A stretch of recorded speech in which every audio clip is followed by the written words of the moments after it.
दोस्तों, आज मैं आप लोगों को एक ऐसी कहानी सुनाने जा रहा हूं जो आपको आपके सीट से उठने नहीं देगी।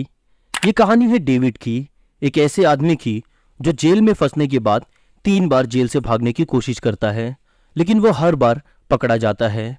और जब उसे लगता है कि वह आज़ादी के बहुत करीब था, तब उसकी सिक्योरिटी और भी ज़्यादा टाइट कर दी जाती है।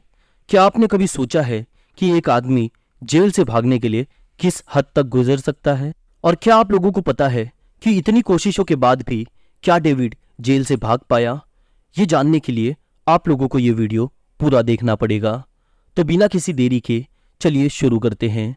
क्राइम स्टूडियोज में एक बार फिर से आप लोगों का स्वागत है। डेविड का जन्म 1990 में बफेलो, न्यूयॉर्क में हुआ था। उसकी माँ एलिजाबेथ एक स्कूल टीचर थी और उसके पिता मार्क एक फैक्ट्री में वर्कर थे। डेविड का बचपन खुशहाल था, लेकिन जब वो 15 साल का हुआ तब उसकी जिंदगी में एक ऐसी घटना घटी जिसके बारे में डेविड ने कभी सोचा भी नहीं था। उसकी माँ का कार एक्सीडेंट हो जाता है और इस घटना ने डेविड को अंदर से तोड़ दिया था।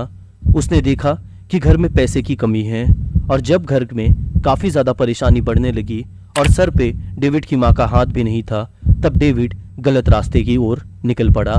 पहली बार डेविड ने सोचा कि वो चोरी करेगा। उसने अपने एरिया में कुछ ऐसे लोगों के साथ हाथ मिलाया जो कि पहले से क्राइम करते थे। डेविड ने उन्हें एक आइडिया दिया। डेविड ने कहा कि हम एक गैंग बनाते हैं और साथ में मिलकर फिरौती, किडनैपिंग या फिर चोरी करते हैं। हमारा मकसद सिर्फ ज़्यादा से ज़्यादा पैसा कमाना होगा। डेविड की बनाई हुई ये नई गैंग पहले तो छोटी मोटी चोरी करती, लेकिन उतने से उनका पेट नहीं भरने वाला था। उन्होंने छोटी मोटी स्टोर्स को टारगेट किया। वहाँ पे वो जाते, शॉप ओनर्स को धमकाते और उनके पैसे लूट लेते। धीरे धीरे ये गैंग न्यूयॉर्क में फेमस होने लगी और डेविड के पास भी अब ठीक ठाक पैसे हो गए थे। लेकिन जैसे जैसे डेविड क्रिमिनल एक्टिविटीज में बढ़ते जा रहा था, डेविड की दुश्मनी भी लोगों से बढ़ते जा रही थी। एक दिन डेविड के ऊपर हमला हो जाता है। शायद ये हमला किसी राइवल गैंग ने किया था, लेकिन जब डेविड ने इस हमले की खोजबीन की और अपने सूत्रों से पता लगाया तो डेविड को पता चला कि डेविड के ही गैंग का एक शूटर डेविड को धोखा दे रहा था। उसने ये देखा कि डेविड के पास काफी पैसे हो चुके हैं और वो बिना कुछ किए ही इस गैंग का लीडर बने घूम रहा है। उस लड़के को डेविड की सीट चाहिए थी और उसने डेविड के ऊपर ही हमला करवा दिया था।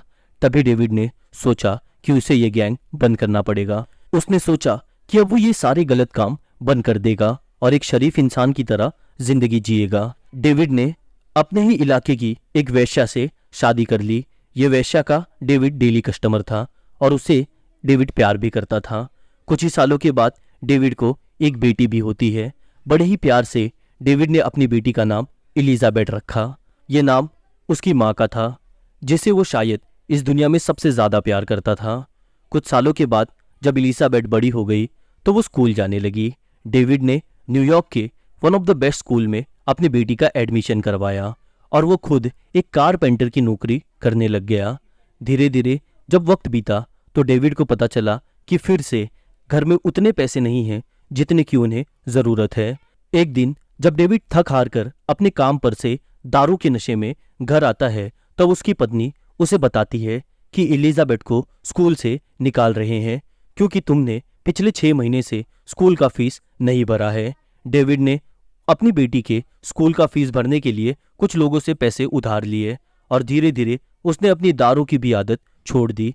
अब डेविड एक पूरा अच्छा इंसान बन गया था, लेकिन परेशानियां बढ़ती ही जा रही थी। जिन लोगों से डेविड ने कर्जा लिया था, वो कर्जे का इंटरेस्ट भी अब बढ़ते जा रहा था। एक दिन थक हार कर डेविड ने सोचा कि या तो वो सुसाइड कर ले या तो फिर वो एक आखिरी हाथ मारे, एक ऐसा हाथ जो उसे इतने पैसे ला कर दे कि जिंदगी भर उसे कभी गलत काम करना ही ना पड़े। तभी डेविड ने सोचा कि वो अकेले एक क्राइम करेगा। ये क्राइम था किडनैपिंग का। उसने सोचा कि जिस स्कूल में उसकी माँ टीचर थी, उसी स्कूल के एक बच्चे को ये किडनैप कर लेगा और उसके घर वालों से एक अच्छी खासी रकम मांगकर उस बच्चे को छोड़ देगा। और उसने वो किया भी। कुछ दिनों के बाद उसकी माँ के स्कूल के आसपास डेविड पेट्रोलिंग करने लगा और एक दिन उसी स्कूल के पास पेट्रोलिंग करते समय डेविड को एक बच्चा दिखाई देता है। इस बच्चे का नाम शॉन था, उम्र 10 साल। डेविड ने सोचा कि वो इस बच्चे को पकड़ लेगा। उसने बड़े ही ओल्ड स्कूल तरीके से शॉन को चॉकलेट दिया और शॉन को अपनी वैन में बिठा लिया। ये वैन 5,000 रुपये देकर डेविड उधारी पर लाया था। उस वैन में शॉन को डेविड अपने घर ले जाता है। उस वक्त डेविड की पत्नी काम पर गई थी और डेविड की बेटी स्कूल गई हुई थी, यानी कि घर में कोई नहीं था। तभी डेविड उस बच्चे से उसके घर वालों का नंबर मांगता है और उन्हें 20 लाख रुपए स्टेशन के पास एक डस्टबिन में डालकर चले जाने के लिए कहता है। उस बच्चे के घर वालों ने 20 लाख रुपए उस डस्टबिन में डाल भी दिया, लेकिन तभी डेविड से एक गलती हो जाती है। जब डेविड उस बच्चे को वैन में लौटाने जा रहा था, तभी वो बच्चा शोर मचाने लग जाता है। डेविड को लगता है कि किसी ने अगर बच्चे की आवाज सुन ली तो उस पर उन लोगों को शक हो सकता है। तभी डेविड उस बच्चे की आवाज बंद करने के लिए उसका मुंह दबाने लग जाता है और शॉन डेविड के हाथों को अपने दांत से जोर से काटने लग जाता है।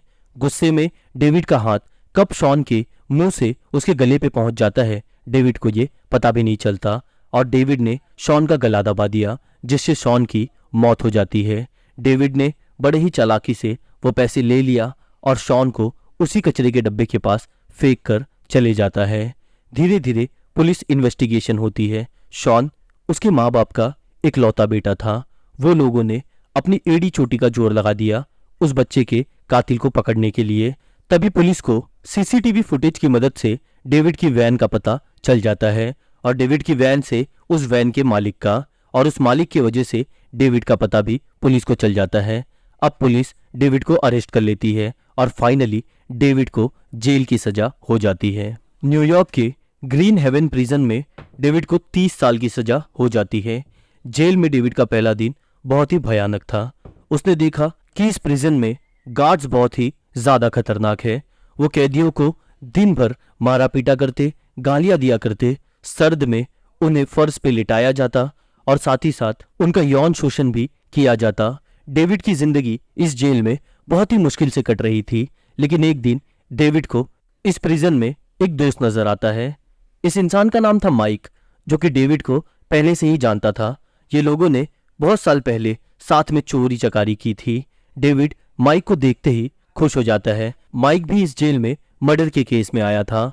एक दिन जब ये लोग जेल में दिए गए काम कर रहे थे, तभी डेविड ने माइक के कान में बड़े ही धीरे से कहा, क्या तुम्हें ऐसा नहीं लगता कि हमें इस जेल से भागने की कोशिश करना चाहिए? क्या तुम बोर नहीं हो गए हो रोजमर्रा की इस जिंदगी को जीकर? तभी माइक ने कहा कि मेरे पास एक प्लान है। हम दोनों अगर चाहें तो इस जेल से भाग सकते हैं और मैं तुम्हारी ही तरह किसी साथी का इंतजार कर रहा था। तभी डेविड ने माइक से पूछा कि क्या प्लान है तुम्हारे पास? माइक ने डेविड को बताया कि वो कई सालों से इस जेल के स्ट्रक्चर को स्टडी कर रहा है और उसने कहा कि इस जेल की छत से एस्केप किया जा सकता है, लेकिन प्लान को शुरू करने से पहले उन्हें कुछ छोटे टूल्स इकट्ठा करने होंगे। एक पुराना स्पून, कुछ मेटल के पीस और एक ब्रोकन मिरर से उन्होंने एक टूल बनाया। रात को 10:30 बजे गार्ड्स अपने शिफ्ट को चेंज कर दे। उनके पास पूरे 15 मिनट का वक्त था। उन्होंने गार्ड्स की टाइमिंग को भी ठीक से नोटिस किया। अब रात के 10:30 बज चुके थे। डेविड और उसका दोस्त इस जेल से भागने के लिए पूरी तरीके से तैयार थे। धीरे धीरे डेविड ने जेल की छत की तरफ अपने स्टेप बढ़ाए। उन्होंने पहले से ही एक बड़ी सी रस्सी का इंतजाम किया था। ये रस्सी उन्होंने कई सारे कपड़ों को बांधकर तैयार किया था। माइक और जेल में बाकी साथियों की मदद से उन्होंने कई सारे कपड़े जमा किए थे, जिसकी मदद से उन्होंने ये रस्सी किसी तरीके से छत पर अटकाया और धीरे धीरे छत की ओर चढ़ने लगे। जैसे ही वो छत की ओर चढ़े, उन्होंने अपना हाथों से बनाया हुआ टूल निकाला, जिस टूल की मदद से उन्होंने छत पर लगा वेंटिलेशन स्टाफ का कवर खोल दिया। अब वो ऑलमोस्ट आजाद हो गए थे, लेकिन तभी 15 मिनट बीत गए और जो गार्ड्स की ड्यूटी रात की थी वो अपनी लोकेशन पे आ गए। जब वो अपनी लोकेशन पे आए और उन्होंने डेविड और माइक को जेल से भागता हुआ देखा, तो वो फौरन ही उन दोनों को पकड़ लेते हैं। जेल में सायरन बजने लग गया और इन दोनों को अलग अलग सेल में बंद कर दिया जाता है। इस बार इनकी सेल और भी ज्यादा सिक्योरिटी वाइज टाइट थी। इन दोनों के सेल के बाहर 2 गार्ड्स हमेशा खड़े रहते और इन लोगों को सिर्फ आधे घंटे का समय मिलता, जब ये पूरे दिन में बाहर घूम सके। अब इन दोनों को एक दूसरे से मिलने भी नहीं दिया जाता और डेविड ने सोचा कि अब उसे ये जेल एस्केप अकेले ही करना पड़ेगा। अपने ही सेल के बाथरूम में डेविड ने गड्ढा खोदना शुरू किया। यह उसका जेल से भागने का दूसरा अटेम्प्ट था। गड्ढा खोदते समय उसे जो मिट्टी मिलती वो उस मट्टी को अपनी सेल की छत पर, जिसमें थोड़ी सी जगह थी, वहां छुपाने लग जाता। जो गार्ड्स डेविड की सेल के बाहर खड़े रहते, वो उनसे कहने लगता कि मैं बहुत ज्यादा बीमार हूँ, मुझे प्लीज और ज्यादा सोने दिया जाए। जेल में हर चीज का नियम कानून होता है, जिसमें आप लोगों को सही समय पे सोना होता है, सही समय पे उठना होता है, सही समय पे खाना पीना होता है। लेकिन डेविड की बढ़ती उम्र को देखकर गार्ड्स को डेविड पे तरस आ जाता है और वो उसे थोड़ा एक्स्ट्रा सोने देते हैं। जिस बेड पे डेविड सोता था, उसी बेड पे तकिए की मदद से और चादर की मदद से डेविड ऐसा आकार बना देता कि बाहर से देखकर लगे कि कोई व्यक्ति अभी भी सो रहा है, और वो अपनी सेल की बाथरूम में जाकर गड्ढा खोदने लग जाता। धीरे धीरे कुछ महीने बीतते हैं और डेविड की बनाई गई सुरंग तैयार होने लगती है। डेविड जब सुरंग से बाहर आता तो अपने बाथरूम को कार्डबोर्ड से ढक देता। उस कार्डबोर्ड पे थोड़ी मिट्टी डालने के बाद ऐसा लगता जैसे वहां पे जमीन ही हो। वो रोज रोज इसी काम को दोहराते रहता है। लेकिन एक दिन गार्ड्स उसकी सेल की तलाशी करने के लिए आ जाते हैं। जब वो सबसे पहले डेविड के बेड पे देखते हैं कि कोई इंसान सोया हुआ है और वो चादर हटाते हैं, तो उनके होश उड़ जाते हैं, क्योंकि वहां पे डेविड नहीं बल्कि एक तकिया था। उसके बाद वो डेविड के बाथरूम की तरफ जाते हैं, जहां उन्हें एक सुरंग नजर आती है। जब वो उस सुरंग के अंदर जाते हैं तो डेविड वहां पर गड्ढा खोद रहा होता है और डेविड वहां पकड़ा जाता है। ये दूसरी बार डेविड पकड़ा गया था, तो उसे एक और ज्यादा मजबूत सेल में डाल दिया जाता है। इस सेल से अब उसे आधे घंटे के लिए भी बाहर नहीं आने दिया जाता और इस सेल की जमीन को लोहे से बनाया जाता है, जहां कोई गड्ढा हो ही ना सके। साथ ही साथ डेविड के सेल के बाहर भी एक कोड लगाया जाता है, जिस कोड की मदद के बाद ही कोई सेल से अंदर या बाहर आ जा सकता है। तो सबसे पहले डेविड उस कोड को ही पता लगाने की कोशिश करता है, क्योंकि इसके सेल में कोई भी लॉक नहीं था। तो वो सोचता है कि अगर उसे ये कोड पता चल गया तो वो इस सेल से कम बाहर आ पाएगा। काफी ज्यादा सोचने के बाद डेविड को एक आइडिया आता है। जो दूध उसे पीने के लिए मिलता, उस दूध के ऊपर लगी हुई पन्नी को वो चुपके से निकाल लेता है और कोड के बटन पर लगा देता है। अगले दिन जब गार्ड्स उसे खाना देने के लिए आते हैं और कोड पे पासवर्ड एंटर करते हैं, तो उन गार्ड्स के जाने के बाद डेविड वो पन्नी निकाल लेता है। अब डेविड को अपने सेल के पासवर्ड का पता चल जाता है और अब उसे सिर्फ एक अच्छा दिन चुनना था जिस दिन वो इस जेल से भाग सके। और उसने ये दिन चुना 25 दिसंबर का, क्योंकि क्रिसमस की होने की वजह से सभी गार्ड्स पार्टी के मूड में होंगे और कोई बहुत ज्यादा सतर्क नहीं होगा, तो शायद डेविड का इस जेल से भागना आसान हो सके। आखिरकार 25 दिसंबर की तारीख आ ही जाती है। इस दिन गार्ड्स कैदियों के लिए पेस्ट्रीज लेके आते हैं। डेविड अपनी सेल में छुप जाता है और वो गार्ड के ही आने का इंतजार कर रहा था। तभी एक गार्ड जैसे ही उसकी सेल में घुसता है, डेविड उसके ऊपर पीछे से वार कर देता है। देखते ही देखते वो गार्ड बेहोश हो जाता है और डेविड उस गार्ड का कपड़ा पहनकर सही पासवर्ड डालकर अपनी सेल से बाहर निकल जाता है। अब उसे सबसे ज्यादा सतर्क रहना था, ताकि किसी को भी ये शक ना हो कि डेविड एक कैदी है। वॉक करते करते डेविड अपनी सेल से बाहर आ जाता है और जैसे ही वो ग्राउंड में पहुंचता है, लकीली उसे एक वैन नजर आती है। उस वैन में 2 कर्मचारी बैठे हुए थे। डेविड उनके पास जाता है और कहता है कि क्या तुम लोगों ने इस वैन में वेजिटेबल्स या जेल में बनने वाले खाने का सामान लाया है? तभी उस वैन में बैठे हुए कर्मचारी कहते हैं कि नहीं, हमने जेल में कैदियों के लिए पेस्ट्रीज लाई हुई है। डेविड कहता है कि अच्छा, मैंने भी वो पेस्ट्रीज खाई थी, उनका स्वाद बहुत ही बेकार था। क्या तुम्हें लगता है कि इस प्रिजन के हेड गार्ड को ये पेस्ट्रीज पसंद आएगी? बिल्कुल भी नहीं। मैं तुम लोगों की एक मदद करता हूँ, तुम मुझे अपनी वैन में बिठाकर लेकर चलो। मुझे एक अच्छी सी केक की शॉप पता है, वहां से हम क्रिसमस का स्पेशल केक अपने हेड गार्ड के लिए लेंगे। वो कर्मचारी फौरन ही डेविड की बात मान जाते हैं। डेविड काफी ज्यादा घबरा रहा होता है, लेकिन अपनी शक्ल पर वो ये चीज आने नहीं देता। वो फौरन ही वैन में बैठ जाता है। अब वो वैन वहां से चलने लग जाती है। 3 गेट उस वैन को पार करने थे। सबसे पहले गेट पर तो उन्हें रोका भी नहीं जाता है। दूसरे गेट पर उन्हें रोका जाता है और ये पूछा जाता है कि तुम लोग कहाँ जा रहे हो? तभी वो वैन के कर्मचारी कहते हैं कि हम हेड गार्ड के लिए स्पेशल केक लेने जा रहे हैं। तभी उन गार्ड्स ने डेविड को देखा और वो उनसे पूछते हैं कि तुम ऑफिसर इस वैन में बैठकर कहाँ जा रहे हो? तभी डेविड उनसे कहता है कि सर, मैं वी विंग से हूँ। आज सुबह ही मुझे फोन आया है कि क्रिसमस के लिए मेरी मम्मी और बहन मेरे घर आई हुई है, तो ये वैन भी उसी दिशा में जा रही थी, तो मैंने सोचा क्यों ना मैं इनके साथ ही चला जाऊं।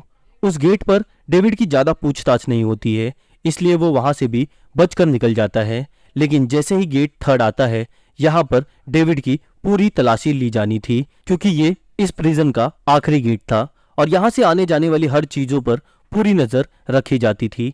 जैसे ही ये वैन उस गेट पर पहुंचती है, पहले तो गेट का दरवाजा खुलता है, लेकिन वहां पर 6 गार्ड्स तैनात थे जो कि इन लोगों की पूछताछ और तलाशी करने वाले थे।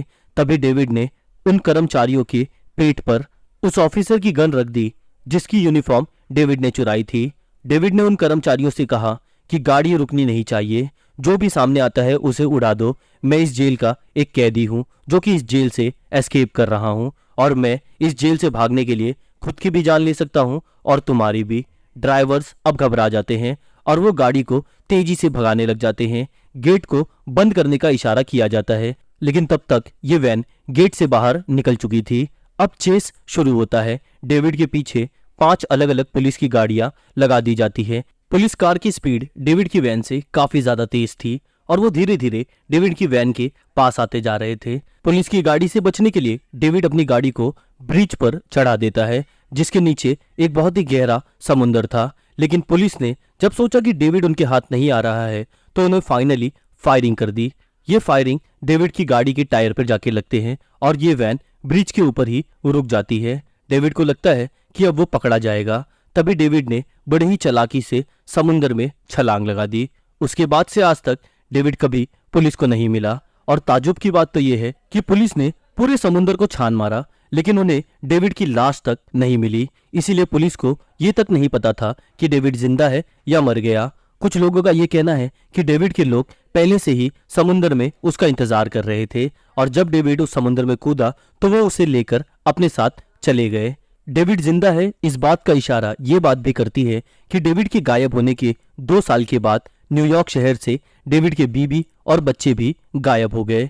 लोगों का ये मानना है कि उस जेल से भागने के बाद डेविड एक रात अपनी बीबी और बच्चों से मिला और उनके साथ ये शहर छोड़कर हमेशा के लिए चले गया। तो दोस्तों, ये थी डेविड की जिंदगी की पूरी कहानी।